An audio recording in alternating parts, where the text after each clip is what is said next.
Excelgor. You asked me yesterday what my favorite card in the format was. I said Excelgor, and that I got to follow the heart. And I think Excelgor can get there, and that'll put him in the finals.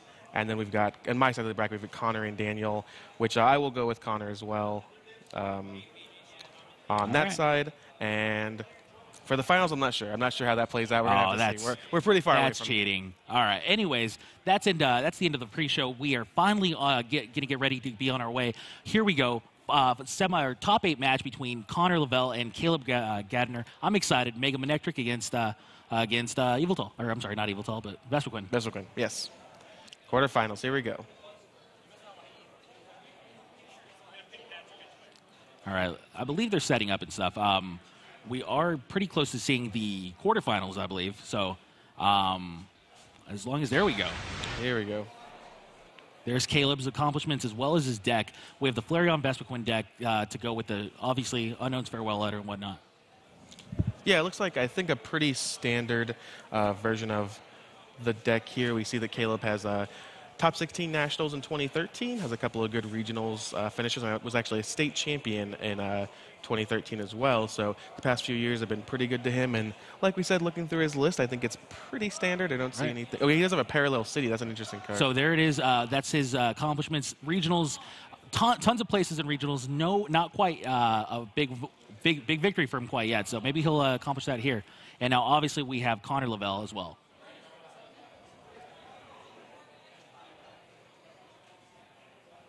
There's Connor. Connor piloting the Mega Manectric deck with a Mewtwo and a Raikou. Those are some interesting attackers that we might be able to see here. Top 128 nationals, top 32 nationals, second place at regionals, top 4 at regionals. Those are good accomplishments, man. But once again, we still do not see the big W. Yeah, exactly. There's no kind of big win here. We said that second place in states way back in 2012. So it's definitely Connor's going to be looking to improve on all of these accomplishments here today in St. Louis. Looks like both players are completely set up. They're just ready. They're waiting for the go-ahead. Yeah, it looks like we're just finishing the setting up of the game, and we're about to start here. Should be an interesting match. The players are shaking hands, and there we go. We see a Combee on Caleb's side of the field versus a Hoopa, I believe, on Connor's. Yep. Looks like Caleb is going to be going first, dropping another Combee. Yeah, Caleb going first is pretty relevant in my opinion, because you do want to start attacking on your second turn if possible.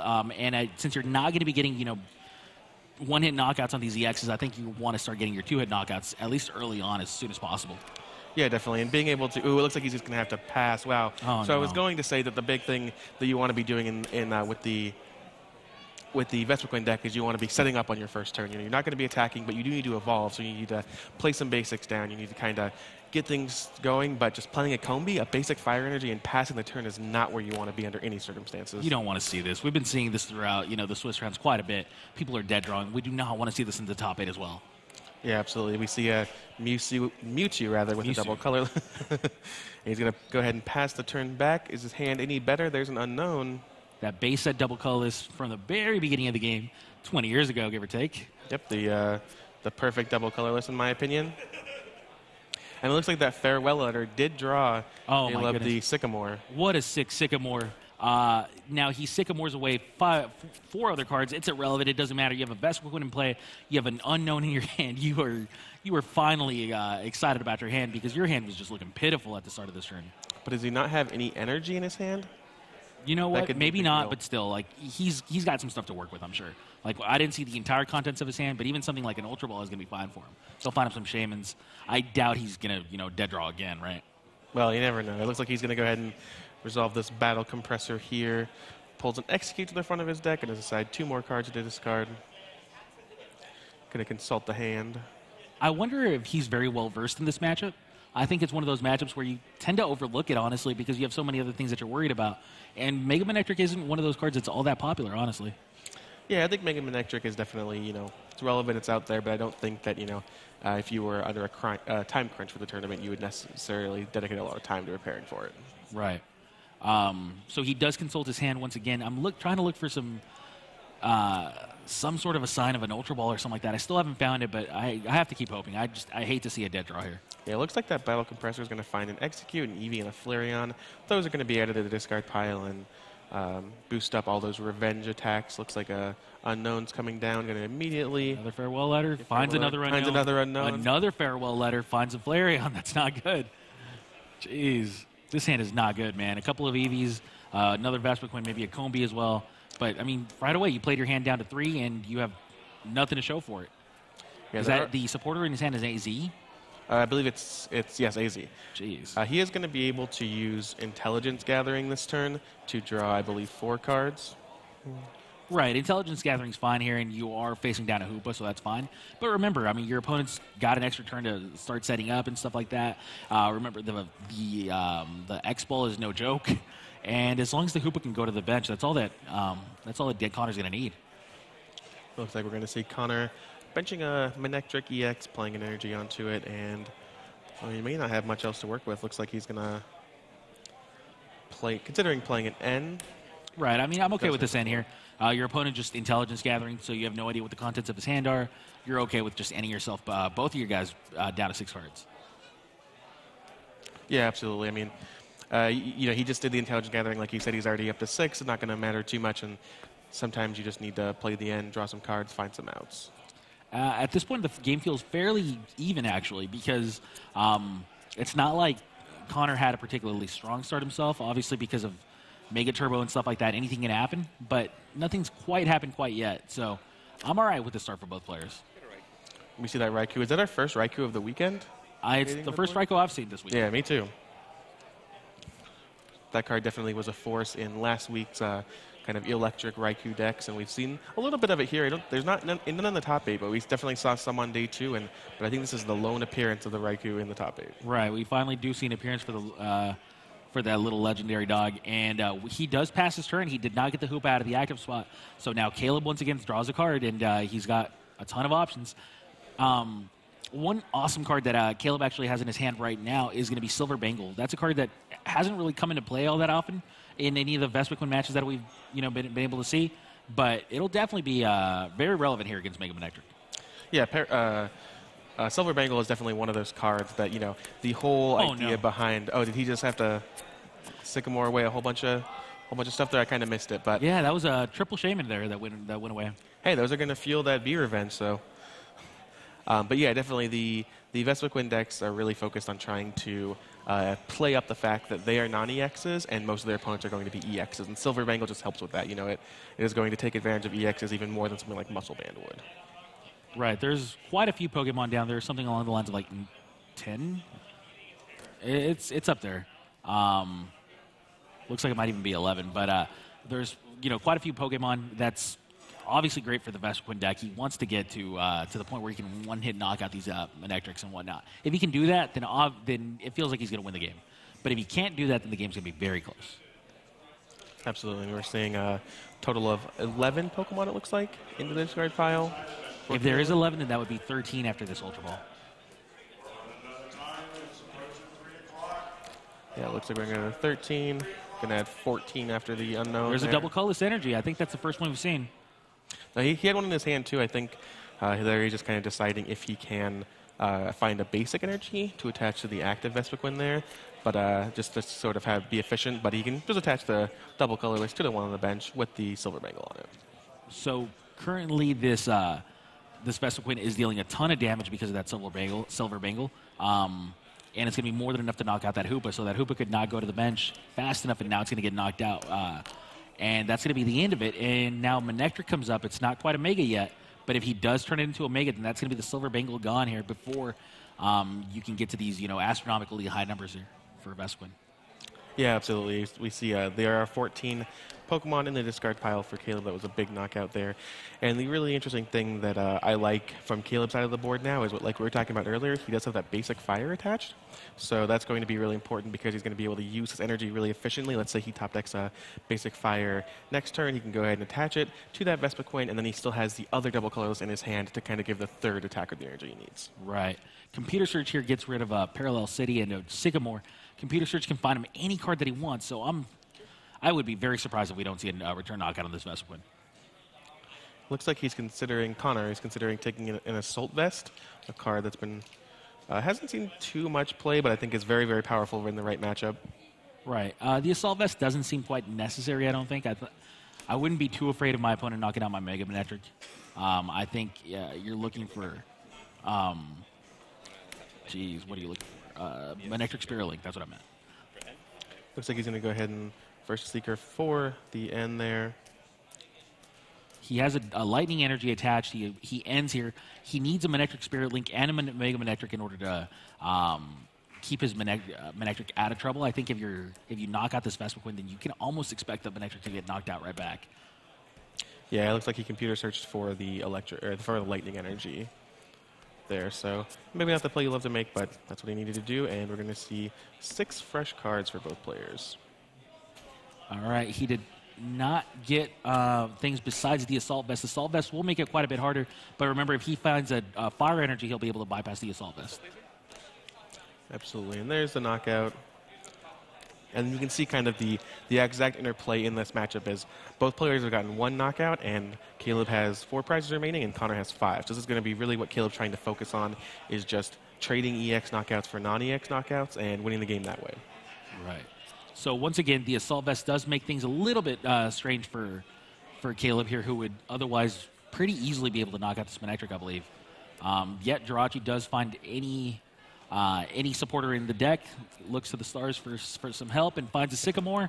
Sycamore will be able to draw Caleb a new hand, but more importantly, it'll get the Pokemon into the discard pile that he needs.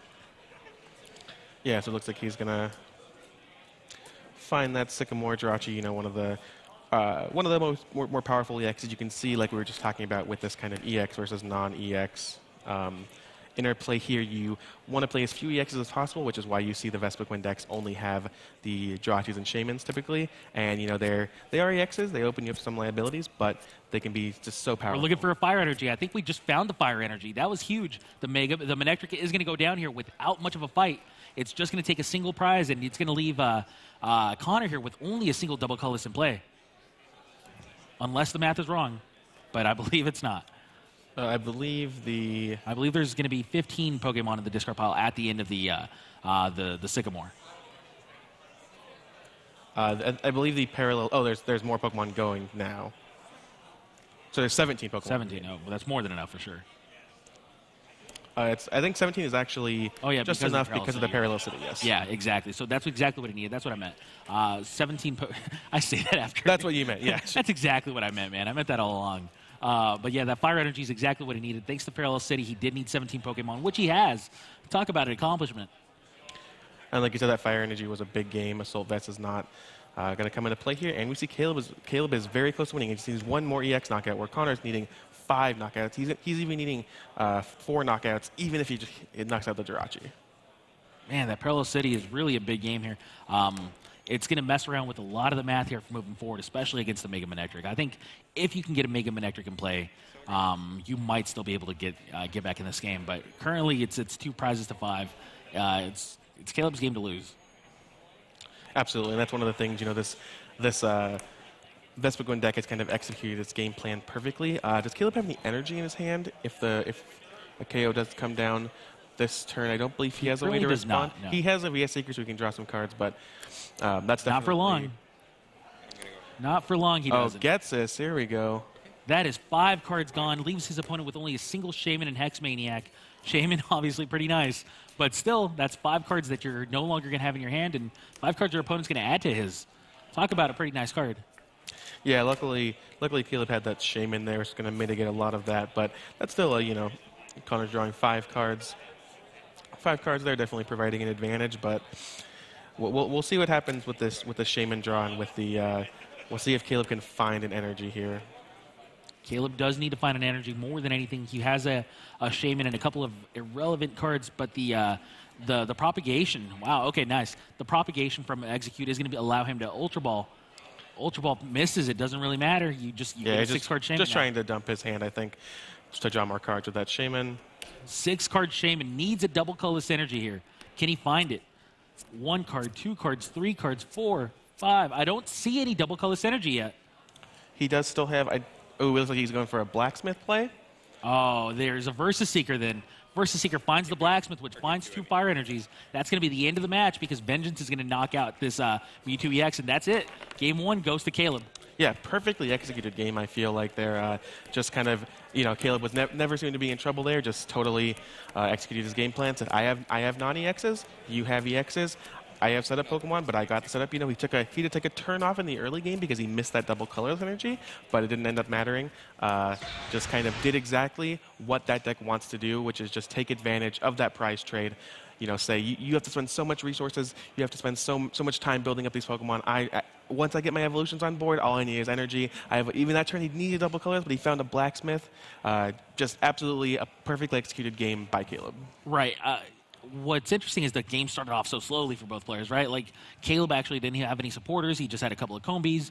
It looked pretty pitiful for him, and then all of a sudden, the things just started clicking.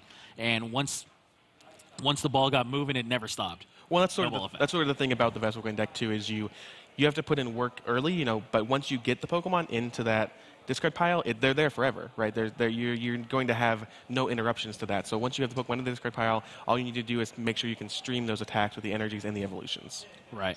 Now, I do not want Connor to mess my bracket up this early, so I would like to see Connor start putting up some sort of a fight. I feel like the match is definitely in Caleb's favor.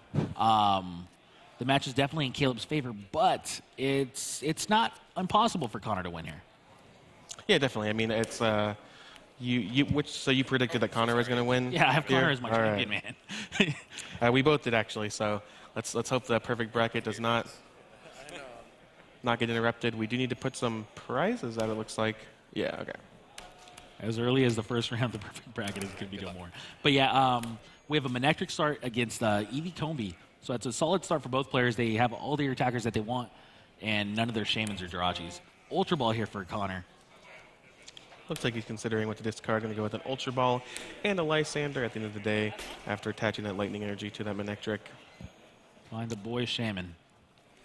I'm not actually sure we're going to get here. Hoopa could be huge. Could find some other EXs. Connor going to take a minute to look through his deck and just kind of see what's there, see what's prized. It's something you'll see a lot of the more competitive players do is just make sure they know the contents of their deck before they go on with the rest of the game. Fine. And find the boy as Hoopa, who will find the boy as Shaymin. But yeah, I like the start much better for Connor. He's going to be able to set himself up pretty well. Instead of starting the game with a Hoopa or anything like that, he's going to be able to start using it right away. Finds a Manectric, another Mewtwo, or a Mewtwo, and obviously a Shaymin. That Hoopa provides so much value. Just look at that. You turned a single Ultra Ball into 4 EX Pokemon. One of which you kind of wish wasn't on the bench, but it's all right. It's no big deal. But yeah, that's a pretty good start for the man. We are going to see at least all these Pokemon come into play, get you a nice large Shaymin, and you can even start overrunning as early as next turn. Absolutely. Looks like we have an Assault Vest. It's going to be placed on Assault Vest deactive, I think. Well, looks like it's just going to throw on the Hoopa there. That's fair. So Shaymin is going to draw him 5 cards. He chose not to play the Parallel City quite yet, by the way. Oh yeah, obviously. Doesn't want to discard down, yeah. Parallel City is going to, if he were to play it, would lower his bench, so he doesn't want to do that. Exactly. We see an Ultra Ball discarding a Lightning Energy and still deciding on the other card. Looks like it might be a Tool Scrapper. Yeah, you definitely want to get the Lightning down to the discard pile. That way your Mega Manectric can get maximum value. And sure enough, you're going to find another Shaymin, and then you're going to be able to Parallel City away afterwards. Yeah, absolutely. That's one of the advantages that Parallel City can provide is, normally you look at the card and say, oh, I can, have fewer cards on my bench. I don't exactly want that. But once you have these Shaymins or even something like Hoopa, that you don't really want to use again, just you can play the Parallel City. You have to go down to 3, and it can be actually an advantage. And here's a Ghetsis. A Ghetsis on turn 1 gets rid of 3 cards, leaves his opponent with only a single Blacksmith and Unknown. That is backbreaking. Hey, we've seen Caleb play out of the spot before, but yeah, the Ghetsis has definitely done some work in this game. I think there's been a few players playing Ghetsis in this tournament, actually, and it's done, I've seen a few on camera. It's done some real work, so Caleb is going to need to draw something to get out of this. Understatement of the century, sure. But yeah, that Parallel City also comes down. Battle Compressor is not going to be enough here. He does not have a Versus Seeker to pair it with. So he will basically just be draw passing right now. Hey, he does have the Unknown, so he can Farewell Letter, try and draw 1 extra card and see what's there. We have seen that play work out for multiple players throughout the tournament. But yeah, Caleb definitely not in a good spot here. Looks like he's going to take an Execute, I would guess, is the first target for this Battle Compressor, going to Right, take time to look through his deck. So if you top deck an Ultra Ball, you'll be fine.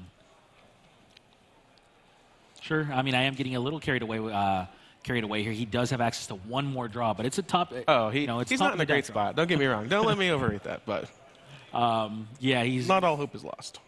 He's got another card that he can look at. It'll be a random card, but still, I mean, he gets rid of 3 cards that he doesn't want to see, including a Sycamore, which will actually make a Versus Seeker off the top a very live draw. Absolutely, really smart play there. Putting the Sycamore in the discard pile, making, you know, it does take away the chances. You have 1 less Sycamore to draw into, but you have 4 more Versus Seeker. It turns those cards on. Absolutely great play by Caleb. And here we go. Farewell Letter. Does he top deck? He does not. He only finds a Vespiquen. That's going to be the end of his turn. He's left with only a Blacksmith and Vespiquen, 2 basic Pokemon on the field. Mega Manectric here is just about to start doing some heavy damage. Yeah, he goes and ships the turn back, and Manectric, this is why people play Manectric. It's just such an aggressive card. You know, Assault Laser is going to go ahead and do 60 here. Once Connor's ready, you know, 60 for 2 is a great rate. If you can find a Mega Manectric, things are really going to start getting crazy. Feels like we're pretty close to evening this match up. Caleb's only 1 draw away from losing this game. Connor is not quite going to attack yet. He's still going to be setting himself up, obviously. You don't want to get too ahead of yourself. You do want to keep advancing your board just in case Caleb does top deck out of this. There's the Assault Vest getting attached to that Mega Manectric, and a Manectric Spirit Link, or sorry, getting attached to that Manectric, and a Spirit Link onto the bench, and there's a knockout. Assault Laser does take down the Eevee. A single card left. Only finds a Combee, so it does give him an additional draw, but that's it. I mean, you're going to evolve to Vespiquen, probably retreat the... Oh, he keeps it active. He wants to force him to have additional cards here to get the knockout. Yeah, as it stands, the Vespiquen will not be knocked out this turn, so he's just kind of saying, you know, I don't want you to take my Combee. I don't want to be in the same position I was last turn, so... The fact that he put an Assault Laser on the active Manectric and not the Spirit Link means that the Vespiquen's in pretty solid shape to not get knocked out yet. That's going to give Caleb an additional draw if things continue the way they look. Yeah, absolutely. So we're seeing Connor look through the discard pile, you know, consult all the options before he makes his play. There's the AZ going to go ahead and pick up and place right back down that Hoopa. Scoundrel Ring is going to find a Mega Manectric and 2 other EXs. It looks like we're going double Mega Manectric. Right. I like this double Mega Manectric. You might even just want to spend your turn Mega Evolving here. You're not going to get a knockout anyway, so you might as well just do it. It's the same thing, same equivalent. Ooh, but Mega Turbo. Mega Turbo changes everything. He's actually going to be able to attack with his Mega Manectric this turn. He's going to retreat the Manectric, activate Mega Manectric. That's the end of Vespiquen. Once again, down to a single draw for Caleb here. And that energy goes right back onto that Manectric Mega Turbo. A huge game there. Moment of truth. Yet another Combee. All right, another Combee just means 1 more draw for Caleb. Once again, remember, even if he keeps top decking basics, he's eventually just going to get prized out. Lightning Energy goes on to the Mewtwo. Connor going to go ahead and consult the discard pile. Once again, I think he's looking to see if there's any energy there. No, he's looking for a Hex Maniac, actually. But in Versus Seeker, play the Hex Maniac. Play. Yeah, turns off the Shaman, turns off any potential Jirachi as well. Top deck a Jirachi. No, okay, top deck's a Flareon. That's the end of the game. Things are tied 1-1. Connor and Caleb, one game to go. Which one of these players will advance? Once again, I'm picking Connor. I've been picking him from the beginning. Well, just like we talked about, you know, after the first game, we said, you know, that was really Caleb executing his game plan. Right. He got those Vespiquen set up. He got the basics. He got the energy he needed. He just took advantage of that prize trade, and, you know, his deck worked like it's supposed to work. On this side, this game, we saw Connor do that exact same thing, only the opposite. Yes, you know, Caleb drew pretty poorly. Not much you can do there, but regardless, Connor's setup was great. You know, that Mega Manectric, that Mega Turbo was huge. He got the Mega Manectric out. He started doing a lot of damage, and that's the great thing about Mega Manectric is even if he was pressured there, once you're attacking with a Mega Manectric, you're saying, okay, not only do I have an extremely beefy Pokemon, I'm going to do 110 damage, but I'm also putting energy on a benched Pokemon. So if you deal with this threat, I have another one ready to go. So that was, I think those 2 games, even though, you know, the draws weren't great, were just absolutely perfect at showcasing what the decks are meant to do. The Mega Manectric is guaranteed to get a 1-hit knockout every turn. There is no Pokemon in Connor's or Caleb's side of the field that has any type of way of avoiding that knockout. So that's exactly what you want to be doing. You want to get the Spirit Link in play. You want to be able to start attacking with Mega Manectric. If you can do that on turn 2, you should be able to win the game. Otherwise, though, remember, if Vespiquen does set up normally, it only gives up 1 prize a turn, and that could be the defining factor. Yeah, that definitely was not indicative of how I think a normal game will go. I don't think either of these 2 games have been indicative, but that's been the story Right, of our tournament. right, exactly. Caleb didn't really have much he could do there. Sometimes the draws get there, but I think that was just great at showcasing exactly what the Mega Manectric deck wants to do. Right. Mega Manectric, we've seen its power. We saw how even Manectric EX, without evolving, Mega evolving, can start knocking out Pokemon. It knocked out Basic, sure, but if the Vespiquen has the Silver Bangle attached, all of a sudden it's going to get knocked out right back from a regular Manectric EX. Right, exactly. And even just the normal Manectric doing Overrun can kind of, mess with some damage on the bench, make that easier. Just an overall great card. And it looks like players are getting ready for Game 3. Here we go. This is the defining game. So who advances to the semifinals and who has to go home? Mewtwo start with a Manectric on the bench against Combee with an unknown. Unknown immediately says farewell and draws another card, which is a Shaman, which is a great card for Caleb to draw. Yeah, it looks like Caleb's going to go ahead and drop another Combee and an Eevee, just kind of like we've been talking about, kind of getting all those basics set up to eventually turn into those powerful attacking stage 1s. A double colorless energy onto the Combee there, and a Shaman is going to net Caleb 3 cards? Yeah, Caleb considered dropping the Execute, but he decided not to at the end of the day. And now an Unknown going to say farewell one more time. Ultra Ball gets drawn. Ultra Ball being drawn here is big. That's going to continue the draws here for Caleb if he chooses to do so, which he does. Down goes Flareon and Execute into the discard pile where they honestly belong right now, and finding another Shaman, I'm sure. And that's 2 more Pokemon into the discard pile, getting more power for that B Revenge attack later. Looks like Caleb's going to go ahead and consult his hand, but he is going to be getting a Shaman, it looks like. Consider getting the Shaman, consulted his hand, might change his mind. Yeah, I'm pretty sure you're going to get a Shaman here. You want to keep drawing. Your hand is down to 2. It's not exciting. Get yourself more cards, get a better setup. And the Shaman being in play isn't all that relevant. Yeah, it is relevant, obviously, because you can start getting Lysandered, and that's 4 prizes. But still, I feel like you just want to keep setting up. It does matter, we've been talking about the price trade a lot, but there are times where you just need to slam the Shaman. Caleb has an otherwise good start. Yes, I don't think he has a draw supporter. He doesn't have some things that he wants, but he is getting those basics. He does have an energy, so dropping a Shaman or a Jirachi, I think Jirachi would be fine here too. Definitely you don't want to get rid of that advantage that you have. You want to make sure that you can keep. You want to make sure that you have a decent start, and even if it takes some riskiness, even if it's dropping 2 Shaman, 2 EXs, you can still kind of keep it going. Right. He does find the Shaman, and that's going to be 3 additional cards drawn here. He always draws them so secretly. Looks like he found 2 Vespiquens, a Versus Seeker, a Parallel City of his own. A Hex Maniac comes down. Hex Maniac is going to be okay here, but not exactly game-breaking either. The Shaman getting discarded by the Parallel City, though, is pretty nice. Well, the Hex Maniac really depends, I think, on the contents of Connor's hand. If he's relying on a Shaman, as we saw Caleb rely on this turn to get set up, it's going to be huge. If not, it's not going to be as big of a deal. We see a double colorless and an Assault Vest on that Mewtwo, Spirit Link on the Manectric, and we're just seeing an X-Ball knockout. So Connor ended his turn without playing anything big, but the prize did net him a Computer Search, which is going to be huge. Right, and more importantly, that's a Combee down. That means that you want to avoid losing Combees early. Your entire game plan relies around you getting knockouts faster than your opponent can get knockouts because honestly, you just want to avoid facing a Mega Manectric too early. And it looks like we might have kind of a slower hand from Caleb as well. You see 6 Pokemon in the discard pile. That's not going to be enough to even. There's a Versus Seeker. Out. Does he have any supporters? He played the Hex Maniac last turn. I didn't see if he happened to discard any off of anything, but that could explain why he Hex Maniac. Maybe he just didn't have a choice. Right. He looks like he is. Oh, he has an AZ. Going to pick up that Shaman. For sure, that's the right play. Now he's Shamans for 3 more cards. Only 3 more cards. There we go. 4 more cards. All right. Stop drawing.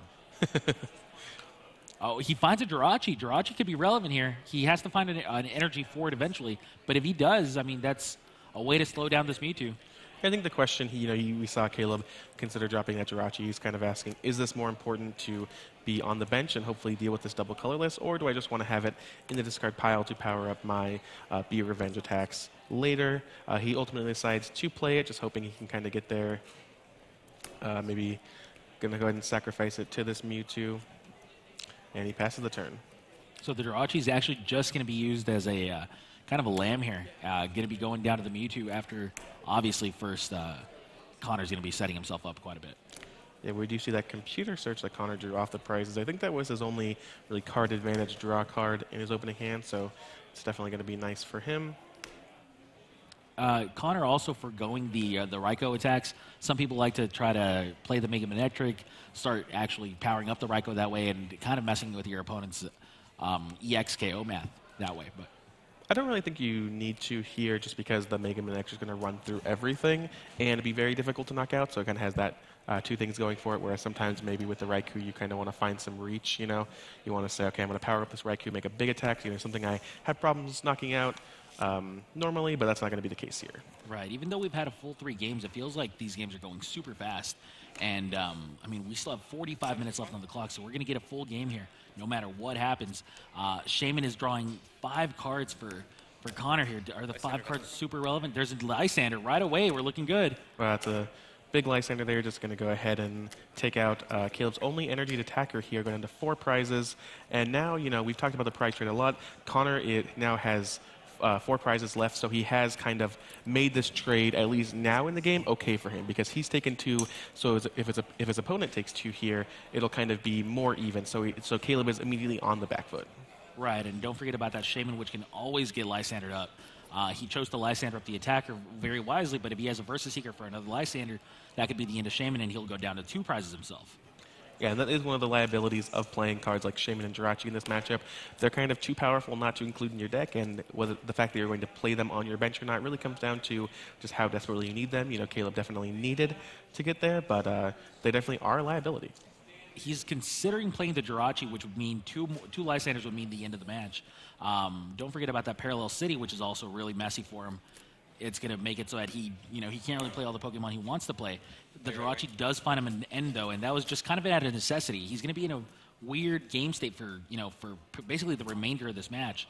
But he didn't really have much of a choice. He had to find a way out of this lock. Important to note that currently, Connor has that big Mewtwo, but no other energy anywhere, and the X-Ball is not going to be able to knock out the Jirachi or the Shaman immediately, so Caleb does have a little bit of time if anything comes down. But yeah, he's definitely going to be wanting to find more basics. He's going to want to find energy for this Flareon, and he's definitely on the back foot here, but Connor's board is also definitely a little fragile. Definitely. So Caleb did not particularly find too much stuff. Remember, the Parallel City is really messing with him. He can't play extra Shamans. He can't do anything like that. Yeah, it looks like he does have 2 Shamans in his hand. He's considering what to play with an Ultra Ball here. But he's just going to go ahead and pass the turn back. And Lightning Energy is the draw for Connor. He's going to immediately slam it onto that Manectric, and it looks like he has an Ultra Ball focused hand here, getting rid of a switch and an N. Caleb didn't have much of a choice there. His hand just was not cooperating with him. He has to pass the turn. And look at Caleb's stance kind of just says it all. Like, this game has just not been a non-game as well, and the Mewtwo's just been able to run him over. Now a Sycamore is going to draw Connor an additional 7 cards, and at this point... He's Skylit for the Sycamore, so that's going to draw him 7 cards next turn. Right, so fine. It'll draw him 7 cards next turn, but I guess really what I'm trying to say is that eventually this Mega Manectric will come down like it just did, and he'll be able to start attacking with it, and that's going to be the end of this game, I feel. Yeah, Mega Manectric is... Down to 3 prizes. Mega Manectric is absolutely huge. Definitely one of the... Like we're talking about, once you can get that Mega Manectric set up versus a deck that's going to all the Pokemon in there are going to be knocked out by it, it's pretty unstoppable. Here's the thing. I think you need to activate the Flareon right now because you cannot give up a single prize more, let alone 2 more prizes. So at this point, you have to activate the Flareon and just hope the top of your deck cooperates. You need to start benching either a Combi or an Eevee and just, cross your fingers and go from there. Yeah, Caleb's definitely going to be hoping that he can find both the energy and the Pokemon, get the Pokemon into the discard pile necessary to be able to take this knockout with this Flareon. But unless an end's coming, we do know, and as does Caleb, that Connor has that Sycamore sitting in his hand. So Connor's in an absolutely great position here. And this is kind of where, we've been talking about the prize trade all match, but now it gets to the point where Caleb has kind of lost that advantage. He's already taken his opponent's already taken 3 prizes. It will take Caleb 2 knockouts to get back to kind of parity here. So it's and then once you kind of get rid of that, once you say, okay, well, my prize advantage no longer matters, your deck is just, lower HP Pokemon who aren't doing as much damage as easily. I like it. He's Ultra Balling for an unknown. He knows what his outs are. It feels like the Parallel City has just been game-breaking, back-breaking for him. It's the entire reason why he's not able to set up right now. It's just working against him entirely. And sure enough, plays unknown. He needs to top deck something very relevant right now. Super important card. He finds a teammate's. So it looks like there's going to be 12 Pokemon in the discard pile now. He found a great card right now. Yeah, just double checking the amount of Pokemon in the discard pile. What will he be able to do with it though? So it looks like he is considering what to Ultra Ball now. He's going to add some more Pokemon to the discard pile. That's what he really needs to do. Is he really needs to find the knockout on this Mewtwo. It's he's in a rough position. He knows his opponent has that Sycamore. He knows his opponent just needs one more energy to turn on that Manectric. But Teammates is a big game, and he is playing to his outs. So for sure he needs a double Cutlass. And he needs I believe just another basic Pokemon. Yeah, I like the Eevee double Cutlass. Those are the two cards that I would pick too. And now he has to Ultra Ball. Well, no. Well, whatever. We'll figure it out. But he's got to get the knockout on the Mewtwo, which seems like it's going to happen now. Yeah, he does need, it looks like 3 more Pokemon in the discard pile to be able to knock out that Mewtwo, and he also needs to start thinking about the next turns, which is really smart, taking that Eevee there, just kind of saying, okay, well, even if I knock out this Mewtwo, it's not the end of the game. I need to really prepare for... Actually, the more I think about it, the more I think he messed up. I don't think I would have found the Eevee with the teammates. I think I would have found it with the Ultra Ball. I don't know what the rest of his hand is, so I couldn't say if he had the ability to get the knockout there. But he's definitely not liking this position. This Flareon is going to fall to Assault Vest. That's why he couldn't get the knockout. This Flareon is going to fall to this Mewtwo, and the Manectric is already powered up here. We saw Connor fire off that Professor Sycamore, so Caleb's definitely on the back foot here. That that prize trade is all but been mitigated. He still has to deal with this Mewtwo, and then the big threat Manectric waiting in the wings. Yeah, this explains why he didn't go for the knockout or anything like that. Obviously, he has the Assault Vest in play. It's easy to forget about it when you just see when you don't see Caleb attacking at all, so you don't see the Assault Vest actually doing any type of work. But sure enough, it was there, and it made it so that he couldn't even consider going for the knockout there, let alone dreaming big. Sure. It would have taken a lot more Pokemon to get the job done, and it looks like Caleb, you can see the look on his face. He does not look happy here. I think he's going to need something really big to take this game from Connor, and I'm not sure if he can find it. Yeah, Assault Vest did absolute work there. I don't know if it would have been too relevant. I do think that Caleb would have still been in a whole lot of trouble, but the Assault Vest made sure that the Mewtwo was not going to get knocked out there. It was just too difficult for him to even consider it, and he needed additional basic Pokemon to keep the evolution line going. Well, that's the whole thing, is that, this Mewtwo, Connor has fully built up that Manectric on the bench. This Mewtwo, if it would have gone down next turn, Connor doesn't mind that too much. This Mewtwo has served its purpose, basically, and it's actually overworked. So, any more turns that this Mewtwo gets to stay in the active position is fine.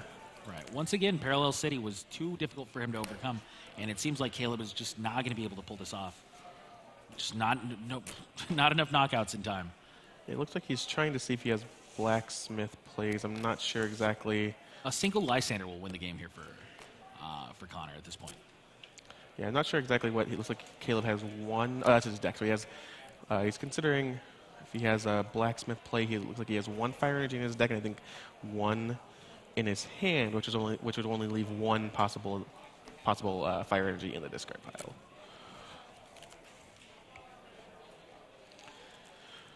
Yeah, so Caleb definitely in a tough spot here. I don't really know what can get him back in the game here. I think if that Manectric wasn't there, if Connor's play would have been a little bit slower, maybe Caleb could overcome this Mewtwo with the right set of cards. But that Mega Manectric waiting there, only 2 more prizes left with 2 EX Pokemon on Caleb's bench is just going to be too much. Or 3 EX Pokemon, even with the Jirachi, is just going to be a lot to come back from. Right. Parallel City, Assault Vest.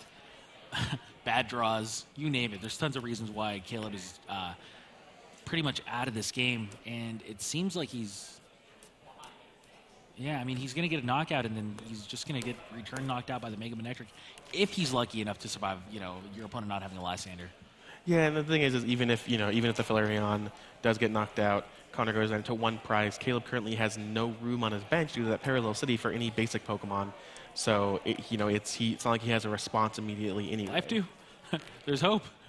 Yeah, there is hope, but that's only going to kind of delay the inevitable, it feels like. I said there's hope. There's always hope. That's what Ben Potter would say. Let's see here. Ultra Ball. Does he need anything? I'm sure he's another Manectric or something. I'm sure he's also just trying to get rid of cards in his hand to play a Shaman to find a Lysander, kind of finish the game off immediately. Looks like 2 Lysander in Connor's list, so... There is a Lysander. There it is. So the Jirachi Stellar Guidance finds a Lysander. Lysander is going to target one of those small HP EXs and take the game. And Connor, just as we predicted, just as the Swaysdom predicted, is going to advance to the semifinals. Swaysdom. I'm digging it. You're finally digging the nicknames. You took a weekend. You take a joke and you just beat it into the